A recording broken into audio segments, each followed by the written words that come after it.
All right. All right. Shalom. Shalom. First off and foremost, as always, I want to say, call my name La Yahweh, Bahashem, Yahweh Shai, Bahashem, Rakakwadash. Double honor being to the elder apostles of Great Millstone that do rule and teach well. And of course, as always, I'm going to say Shalom to you, Ankim out there that's pushing his truth through the spirit, through the power, and through the name of Yahweh. Bahashem, Yahweh Shai, Bahashem, Rakakwadash. Shalom to the hopeful elect out there, the 144,000. Okay, so this is really I don't have a title. I was just going through, certain articles and stuff and looking at, just keeping an eye out on prophecy. And I come across this article on endtimeheadlines.org, and excuse me, Salakia. And it says, the article says, Putin warns that when Russia nukes America, okay, mind you, it says when, okay, because that's biblical prophecy, okay.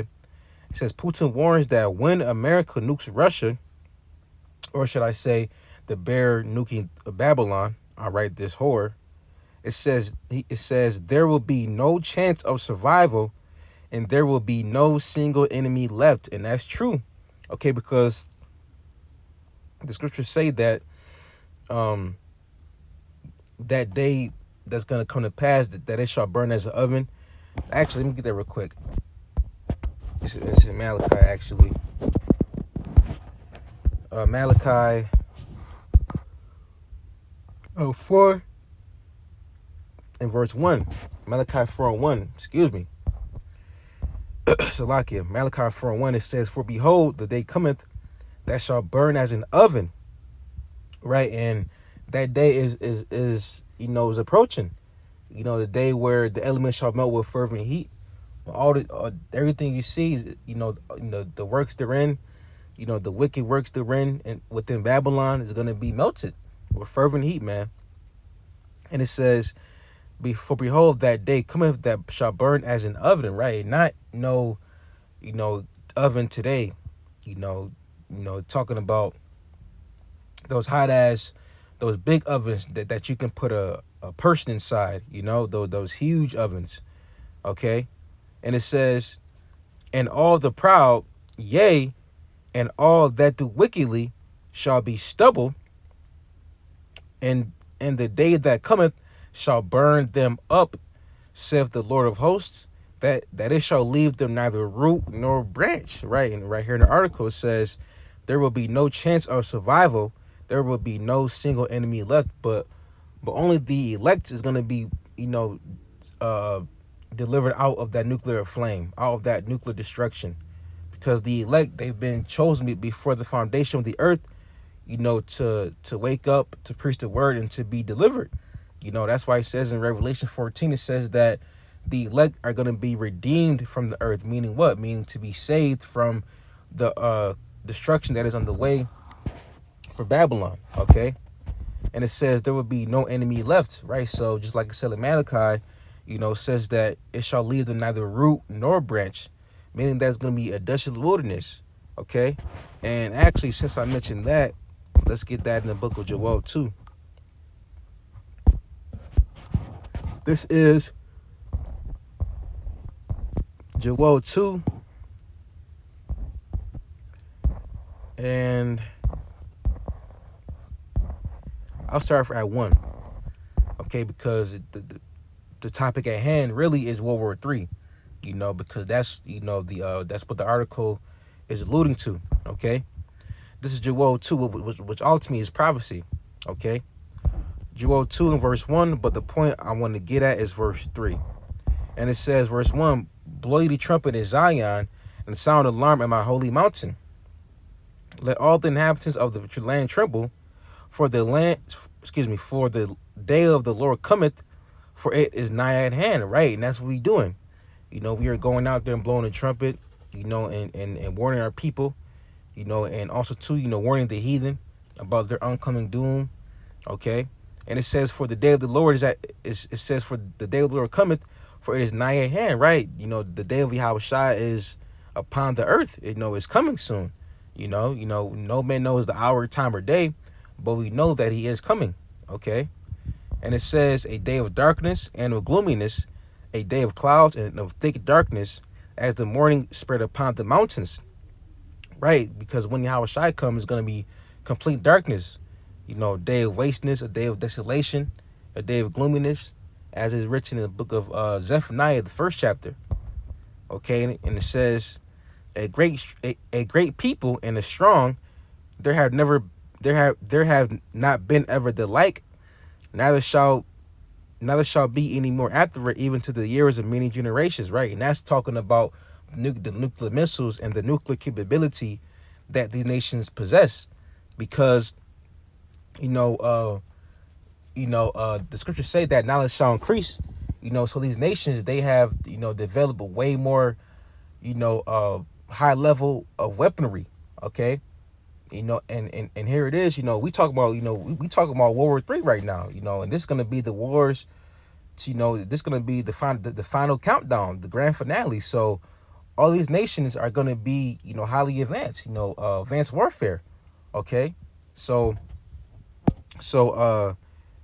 that's why he says, in the great people and the strong, there have not been ever the like.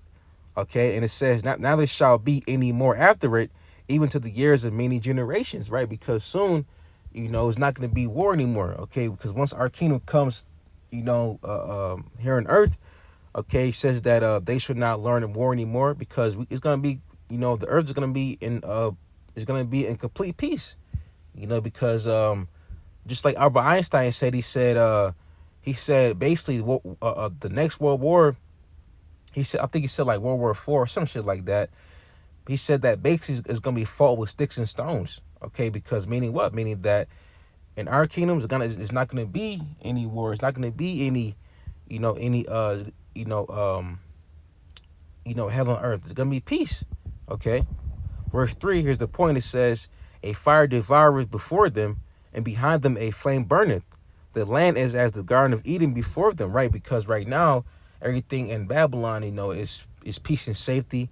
Everything is still intact. You got society still running, still functioning. Okay, right now it's like Eden. Everything's cool. Right? But afterwards says this. It says, the land is as the Garden of Eden before them, right before the nukes hit, and behind them a desolate wilderness. Right behind them, meaning after they come and destroy this place. Okay, because Babylon is going to get turned into a desolate wilderness. It's going to be turned from a great city into a desolate wilderness, man. All right, and it says, yea, and nothing shall escape them. And that's plain. Just like the article says right here. It says, there will be no chance of survival, and there will be no single enemy left. Okay, but let's keep going. The article, and it says, the Russians are feverishly preparing to fight a nuclear war, but our leaders continue to insist that nuclear war is not a threat, because the Russians would never use the nuclear weapons against us, no matter how much we may provoke them. Right? And guess what? That's false, because it's privacy for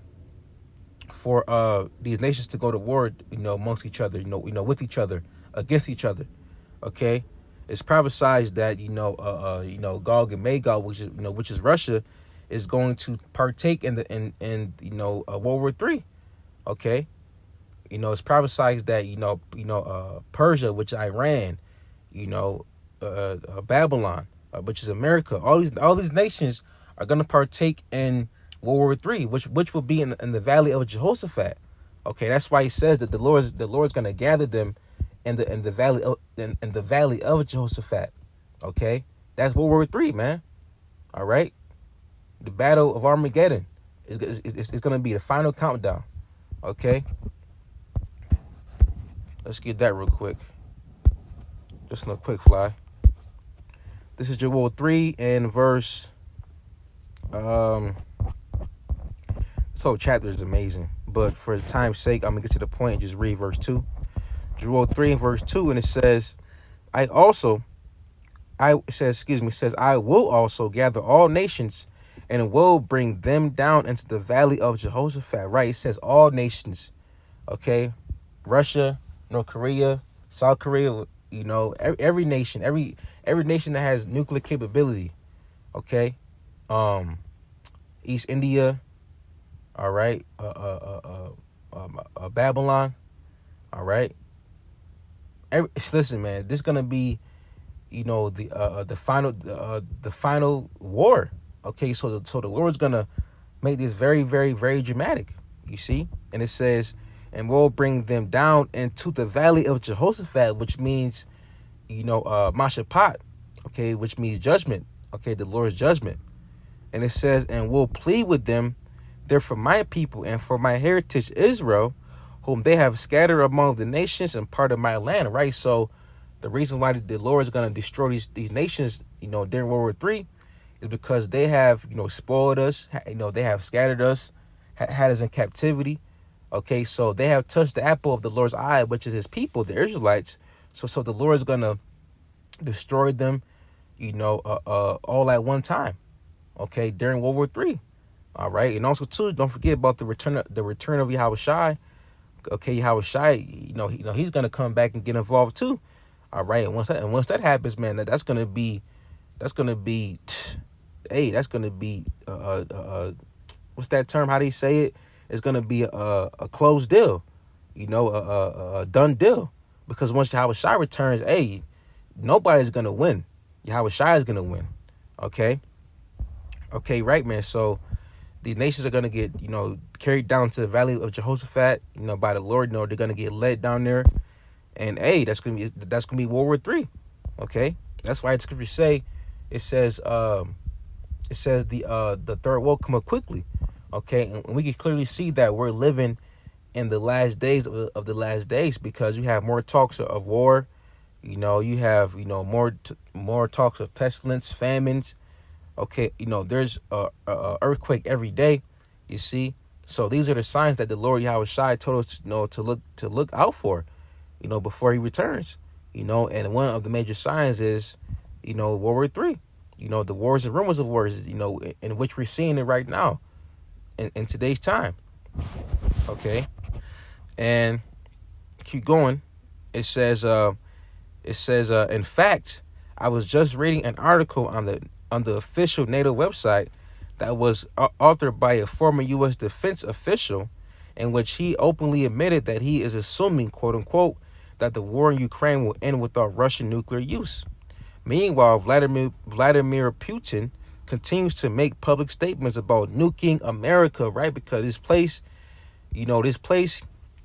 America is prophesied to be nuked according to the Holy Bible. Those not my words, that's the words of Yahweh Shema Shai.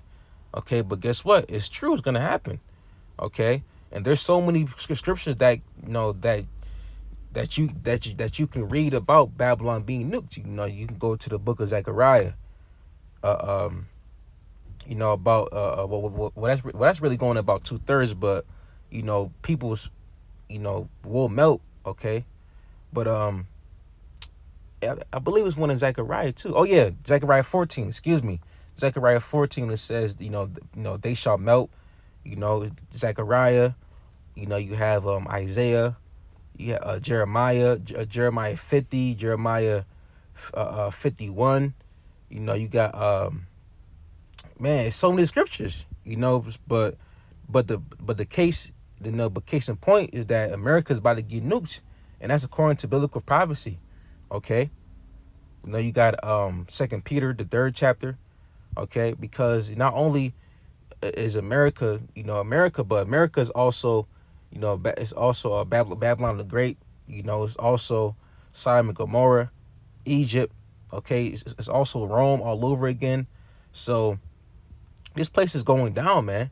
All right, this place is a big ball of confusion, and the Lord is rousing up these nations, especially Russia, to to come together and destroy it. Okay, and it says this week he told the entire world that there will be no chance of survival once he launches his nuclear missiles at us. Nah, not at us, at y'all, because because I'm not American. I may live in America, but I'm not American. Okay, I'm not American. I'm an Israelite. All right, that's on y'all, man. All right, and it says President Vladimir Putin has threatened the West with total nuclear destruction, leaving no chance of survival in the event of a strike on Russia. Okay, and it's more paragraphs, but that was really the point. Okay, that's the point of the article. All right, so let's get a couple more scriptures and we can end off on here. And Lord's will, this lesson is edifying to the Lord's sheep. Okay, and also too, I wanted to mention that it was an article I read a couple of days ago, and it said that I said that said that it was somebody in Russia, but I believe it was like a mouthpiece for Vladimir Putin, and he said that that the nukes is a gift from God. Okay, that those were his exact words, man. Okay, so and to prove that's a gift. All right, where is it at?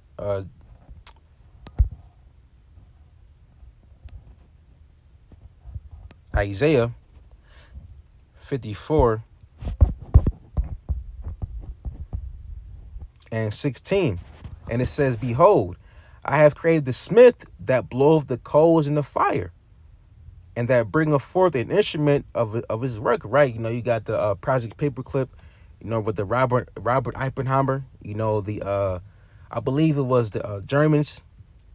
They came together with the few Americans to make this the atomic bomb. You can Google it, but they got together, they got together secretly, and they rounded up a group of Americans and Germans to, make the atomic bomb. And that brought forth, Project Paperclip. Okay, you can look it up. All right. Okay, so the Lord created Esau to make, the nukes. Okay, and it says, and I have created the waster to destroy it, right, man? And the waster is who? Who is the waster? Okay, the waster is talking about Esau. Oh, excuse me. Not Esau, the nukes. Okay, okay, because the smith is Esau and the waster is talking about the nukes. Okay, because it's gonna waste everything. It's gonna make everything desolate. Okay, so yes, the nukes are a gift from the Most High, and that was the words of one of Vladimir Putin's mouthpieces. Okay. This is the book of Jeremiah 50 and verse 22. All right, and it says, or is it 51? Maybe, oh yeah, okay, Jeremiah 50 and verse, I'm going to start at 22, but the point is in 25. And it says, a sign of battle is in the land and a great destruction. How is the hammer of the whole earth cut asunder and broken? How is Babylon become a desolation among the nations? Right, because it's going to be overthrown. It's going to be, nuked. That's how this place. That's how the hammer of the earth. The bully on the block is gonna be knocked out. Okay, by being nuked, man. By having the Lord pour out, by having Yahweh Shema Shai pour out his indignation upon his place. Okay, verse 24, and it says, I have laid a snare for thee, and thou art also taken, O Babylon, and thou wast not aware, thou art found and also caught, because thou hast striven against the Lord. The Lord have opened his armory, and have brought forth the weapons of his indignation. Right, so, hey man, so the Lord's armory is what? These nukes. Okay, these ICBMs. That's the Lord's armory. Okay, that's because that's the Lord's indignation that he has toward his place. All right, and it says, for this is the work. Okay, for this is the work of the Lord Yahweh Shema Shai of hosts and the land of the Chaldeans. Okay, and it says, verse 26, it says, come against her from the utmost border, open her storehouses, cast her up as heaps, and destroy her utterly. Let nothing of her be left. And no, okay, right here it says that what the Putin say. He said there will be no chance of survival. You see, so hey man, the Lord is definitely stirring up the minds of these kings, as is written in the book of Proverbs 21. Basically, it says that the Lord controls the minds of these kings, man. Okay, the Lord mustered the host of the battle. Okay, so yeah, man. World War III is upon us. And hey, man, what a time to be alive, man. We are literally watching prophecy, unfold and unravel, and manifest. Okay, and being that prophecy is manifesting, we are, being shown by the Lord that we're clearly at the end of Babylon, the great America. All right. So Lord's way you edified through inspiring power of Yahweh Shema Shai. And I just want to say, call Lam La, Yahweh, Bahashem, Yahweh Shai, Bahashem, Kakwadash. Double honor being to the elder apostles of great millstone that do rule and teach well. And shalom once again to Anki out there that's pushing his truth through spirit, through the power, and through the name of Yahweh Bahashem Shai, Bahashem, Kakwadash. And shalom to the hopeful elect, the 144,000. Shalom.